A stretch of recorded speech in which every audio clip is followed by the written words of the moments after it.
아침 목상에 오신 여러분들을 환영하고 축복합니다. 오늘은 특별히 이번 한 주간의 마지막 날인데요. 이번 한 주간 잘 마무리하고 또 새롭게 주말 또 새 주를 맞이했으면 좋겠습니다. 오늘은 스데반이 잡히다 라는 제목을 가지고 사도행전 6장 8절부터 15절까지 말씀을 좀 같이 살펴봤으면 좋겠습니다. 우리 8절과 9절 말씀 같이 한번 읽어볼까요? 스데반이 은혜와 권능이 충만하여 큰 기사와 표적을 민간에 행하니 이른바 자유민들 즉 구레네인 알렉산드리아인 길리기아와 아시아에서 온 사람들의 회당에서 어떤 자들이 일어나 스데반과 더불어 논쟁할세. 예, 스데반이 은혜와 권능이 충만하여 뭘 했다고 그랬어요? 큰 기사와 표적을 민간 행하니 라고 되어 있죠. 앞서 살펴본 것처럼 이 기사와 표적은 일종의 사인이라고 그랬어요. 그래서 다양한 기적들, 능력들을 행했는데 중요한 건 능력이 아니라고 했죠. 이 능력을 통해서 주고자 했던 메시지가 무엇이냐? 이게 훨씬 더 중요해요.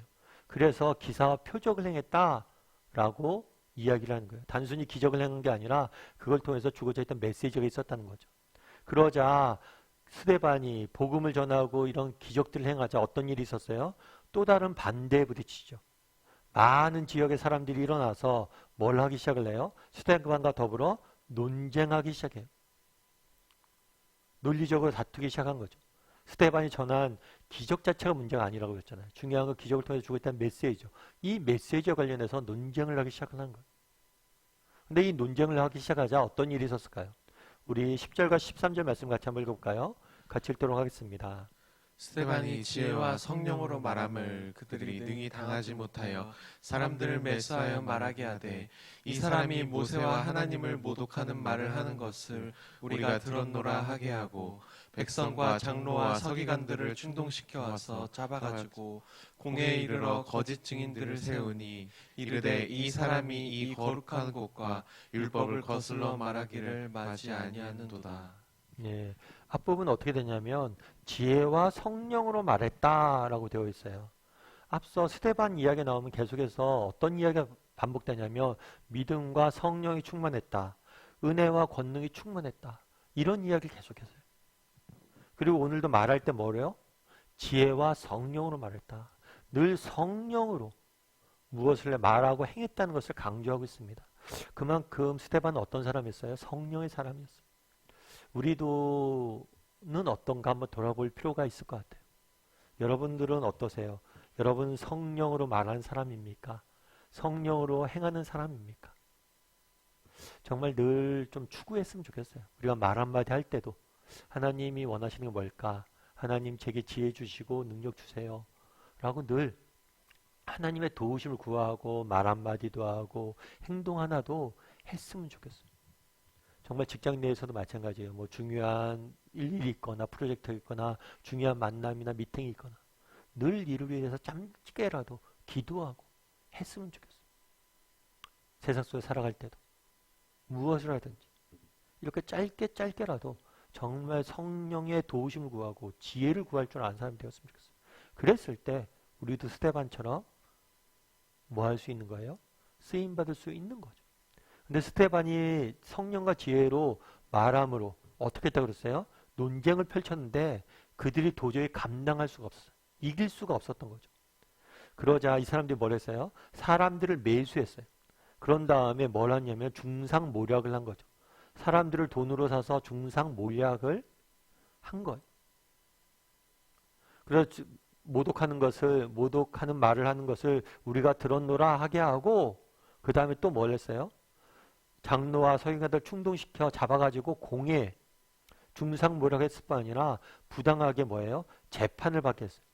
재판을 받게 했는데 재판에서 뭘 세웠어요? 또 거짓 증인을 세웠어요. 스데반이 너무 미운 거죠. 그래서 스데반을 위해서 뭘 한 거예요? 그들을 중상모략하고 뭘 한 거예요? 거짓 증거하게 했어요. 그래서 스데반도 뭘 하게 된 거예요? 재판받고 핍박을 당하는 모습들을 보게 됩니다. 성경을 보면 그래요. 어떻게 되냐면 교회 내에 여러 가지 문제가 생겨서 일곱 집사를 세웁니다. 근데 일곱 집사 중에 한 명이었던 스데반이 곧바로 담대히 복음을 증거했다는 이야기와 더불어 동일하게 뭘 받았다는 이야기를 전하고 있어요. 핍박을 받았다라는 이야기를 전하고 있어요. 참 특이해요. 사도행전을 우리가 계속해서 보고 있잖아요. 사도들이 복음을 전하자 뭐 했어요? 핍박이 일었죠. 집사들이 복음을 전하자 뭘 했어요? 핍박이 있었어요. 이후에 늘 뭐예요? 사람들이 누군가가 복음을 전하고 어떤 선한 일을 하면 늘 그 다음에 어려움들에 따르는 모습들을 보게 되는 거예요. 그럼 왜 그러냐는 거예요. 왜 그러냐. 결국에 그런데 이렇게 복음을 전하고 핍박받는 일은 사도들로부터 시작된 게 아니죠. 어디서부터 시작됐어요?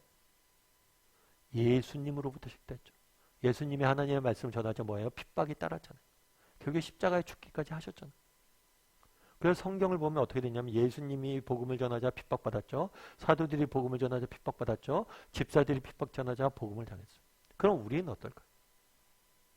우리도 복음을 전하고 정말 하나님의 뜻대로 살려고 했을 때 어려움이 있을까요? 없을까요? 어려움이 있을 수밖에 없어요. 왜요? 소속의 문제이기 때문에. 왜 사도들이나 집사들이 이렇게 핍박을 받습니까? 소속이 예수님에게 속해져 있기 때문에. 예수님이 말씀하시죠. 세상이 너희를 미워할 거다. 그런데 너희를 미워하는 것이 아니라 나를 미워하는 것이다. 그들이 예수님에 대한 복음을 전하지 않았다면, 사람의 병만 고쳤다면 누가 뭐라고 하겠어요? 병을 고치지 않고, 고치는 것도 멈추지 않고 복음을 전했기 때문에 그런 거죠. 결국 예수님이 미운 거예요. 싫은 거고.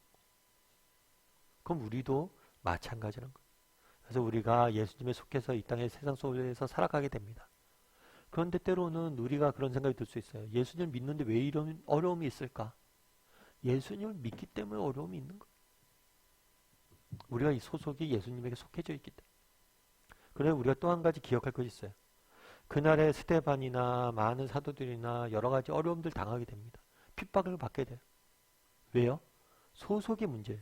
그들이 예수님을 전했고 예수님에 속해졌기 때문에 세상이 미워하는 거예요. 그런데 동시에 뭐냐면 핍박의 원인이 소속의 문제였다면 핍박의 결과 역시 뭐예요? 소속의 문제로 결정된다는 거예요. 우리 인생에 어려움과 고난이 있을 수 있습니다. 사도행전을 보면 이런 어려움과 고난을 이겨내는 모습들을 보게 돼요. 그럼 어떻게 이걸 이겨내냐는 거예요. 사도들이 똑똑해서 능력이 많아서 아니에요. 이 싸움의 시작이 소속의 문제였다면 결과도 소속의 문제로. 결국에 예수님에게 속한 사람이기 때문에 내가 세상을 이기었노라. 따라서 너희도 이길 것이라 예수님이 약속하셨어요. 내가 이미 이겼기 때문에. 그래서 우리도 뭘 확신할 수 있어야 돼요? 정말 우리가 예수님에 속했기 때문에 어려움이 있을 수 있습니다. 동시에 우리가 예수님에 소속됐기 때문에 이 어려움들 우리가 이기고 우린 마침내 승리할 거예요. 왜요? 예수님이 이미 이기셨기 때문이. 이 사실을 확신했으면 좋겠어요. 늘 기억했으면 좋겠어요. 내가 누구에게 소속되어 있는지. 나는 하나님의 사람이고 예수님에게 소속되어 있다. 예수님의 사람이다. 따라서 예수님이 승리하셨기 때문에 우리도 승리할 것이다. 이런 믿음들을 가졌으면 좋겠어요. 제가 예전에 지금은 교회 개척을 하고 많이 안 하지만 예전에 제가 부교육자 시절에는 이렇게 월요일마다 축구를 좀 많이 했어요. 축구를 좋아해서. 뭐 잘하는 편은 아닙니다. 좋아만 하지. 그 월요일 아침 되면 새벽이 되면 이렇게 축구하러 가고 그랬는데 제가 축구하러 갔을 때 꼭 확인하는 게 있어요. 그건 뭐냐면 야 아무개 전도사 맞니? 꼭 확인을 해. 왜 확인할까요? 이 친구가 굉장히 축구를 잘해요. 그래서 이 친구랑 같은 팀만 되면 마음에 안심이 돼요. 왜요? 어떻게 해서든지 이길 거예요. 그 친구가 어떻게 해서든지 골을 넣고 어떻게 해서든지 이기게 할 거예요. 그런 믿음이 들어요. 그래서 정말 축구를 하면 처음 편을 나누잖아요. 편을 나눌 때 제일 중요한 게 내가 누구와 같은 편이 되느냐. 그날 내가 잘하는 것보다 훨씬 더 중요하더라고요. 정말 우리 안에 누가 계신 거예요? 우리의 편이 누구예요? 예수님. 예수님이 나와 함께 싸우세요. 내가 예수님의 편이 되면 돼요. 그럼 문제는 해결되는 거예요. 문제는 뭐예요? 우리가 누구의 소속인지 잊어버리는 거고 예수님의 편되지 못하는 거예요. 그날에 여러 가지 어려움도 겪습니다. 왜 겪습니까? 예수님의 소속이기 때문에 겪어요. 하지만 예수님의 소속이기 때문에 우리가 확신할 수 있는 게 있어요. 뭘 확신할 수 있어요? 승리를 확신할 수 있어요. 왜요? 예수님이 나와 한편이잖아요. 이 세상 모든 만물을 지으신 분이 나와 한편이잖아요. 나를 위해 십자가에 죽기까지 나를 사랑하신 분이 나와 한편이잖아요. 두려울 게 뭐가 있어? 오늘 한번 돌아갔으면 좋겠어요. 정말 그날에 정말 스데반처럼 스데반이 뭘 하려고 했어요? 지혜와 성령으로 말한다고 그랬어요. 정말 매 순간 말 한마디 행동 한마디 할 때마다 하나님의 도우심을 구하는 사람인지 한번 돌아봤으면 좋겠고, 또 나는 정말 내 소속에 대한 분명 확신이 있는지, 정말 하나님의 내가 예수님의 편이고 예수님의 소속이기 때문에 예수님 말씀처럼 때로는 내가 미움받을 수 있지만 반드시 우리는 승리할 것이다. 왜? 그분이 승리했기 때문에. 예수님이 내 편이다. 그래 난 승리할 것이다. 이 확신이 있는지 한번 돌아보고 그런 확신을 가지고 하루하루 살아갈 수 있는 믿음의 길을 걸어갈 수 있는 저와 여러분이 되기를 주님의 이름으로 소원합니다.